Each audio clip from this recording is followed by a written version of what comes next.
আকর্ষণীয় বিদেশ জীবনের হাতছানিতে সৌদি আরবে পাড়ি জমিয়েছিলেন হেলাল হোসেন, কিন্তু দালালের খপ্পরে পড়ে এখন সব সম্পদ হারিয়ে তার অনিশ্চিত জীবন।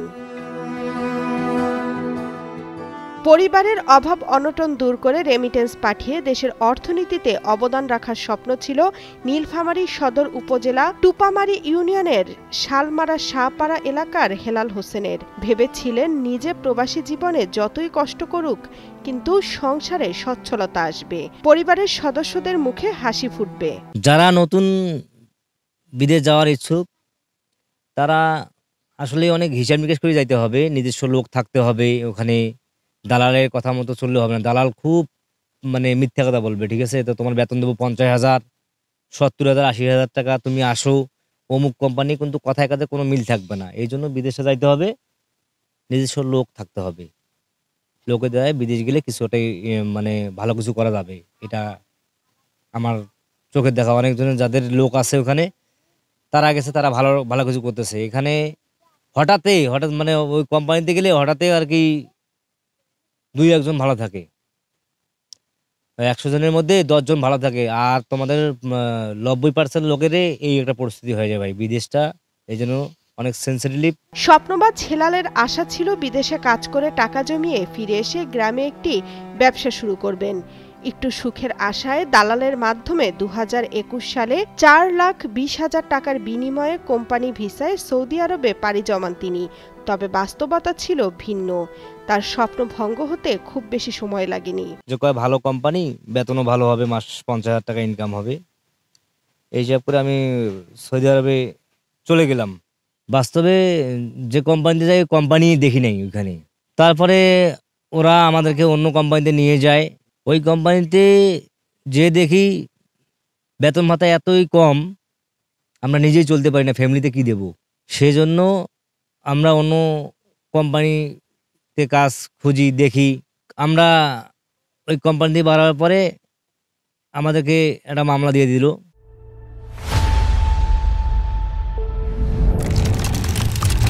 বিদেশে কোনো স্থায়ী চাকরি বা আশার আলো না দেখে বাধ্য হয়ে তিনি দেশে ফেরার সিদ্ধান্ত নেন। এ সময় আবারও পরিবারের কাছ থেকে 2.5 লাখ টাকা নিয়ে প্লেন ভাড়া ও আনুষঙ্গিক খরচ মিটিয়ে 2024 সালের শেষের দিকে দেশে ফেরেন তিনি।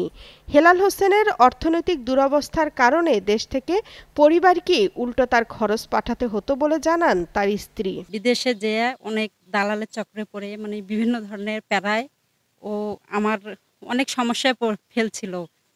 আমরা দেশ থেকে টাকা পাঠাই, এই টাকা দিয়েও সংসার ওইখানে চলতো।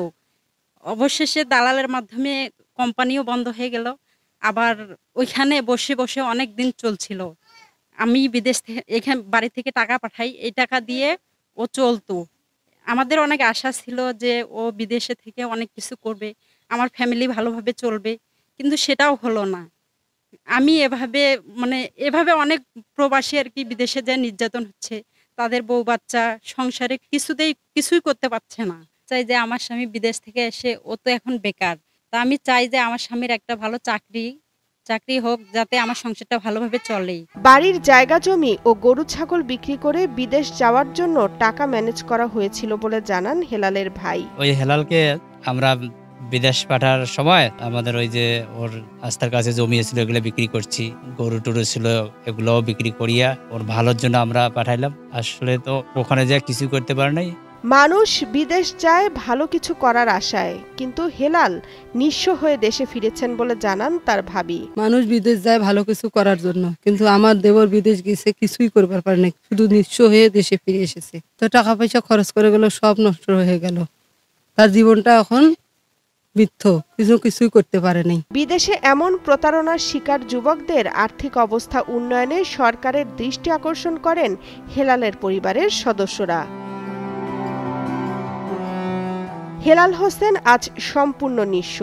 সব সঞ্চয় বিদেশ যাত্রার পিছনে খরচ করে তিনি এখন দিশেহারা। স্ত্রী আর 8 বছর বয়সী ছেলে নিহান হোসেনকে নিয়ে কিভাবে আবার নতুন করে জীবন শুরু করবেন, সেই চিন্তাটাই এখন তাকে প্রতিনিয়ত তাড়া করে ফিরছে। নাইম শাহর পাঠানো তথ্যচিত্রে ডেস্ক রিপোর্ট, তামান্না তাহসিন খান, কালের কণ্ঠ।